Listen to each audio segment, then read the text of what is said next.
otra vez se ha de meter con las mismas, porque todas las tierras que ella luchó, ¿a dónde ha servido?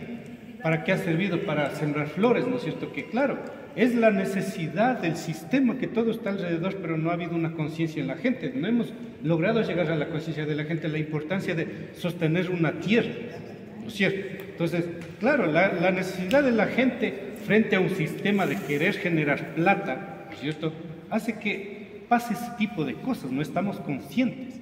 Entonces, allí en Cayambe, o sea, claro, ha de haber buenas ganancias, que están poniendo flores por todo lado, y prácticamente todo el territorio. Están dejando de lado los sembríos prácticamente. Ya no siembran y están poniendo floritos. Claro, es más fácil, como ya tengo plata, me voy al Supermaxi, traigo las cosas de allá del Supermaxi. Pero las cosas que estoy trayendo del Supermaxi, no sé cómo producen, no sé qué químicos le estarán metiendo. En cambio, si yo sé que mi huertito, yo siembro, ahí en mi huerto siembro hortalizas, siembro plantas aromáticas para las agüitas, yo sé que lo que yo cultivo es sano, pues no voy a dudar de eso. Mientras que uno a veces, cuando inclusive se compra a la vecina, chuta, se tiene dudas. Ahora, o sea, los que hemos participado en este tipo de conversaciones, chuta, decimos a veces con miedo, toca estar lava, o inclusive pelar ya lo que no se debe pelar, estamos pelando por eso, por ese chip que ya tenemos, chuta, ¿de dónde vendrá? ¿Cómo estará criado? ¿Qué químicos le meterían?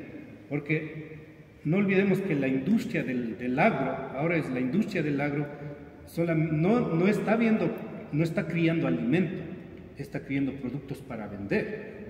Entonces, y ellos necesitan ganancias, y mientras más el tomatito esté más rojo y más grandote, la gente más compra. Mientras el pimiento esté más grande y más bonito, más verdecito, la gente más compra.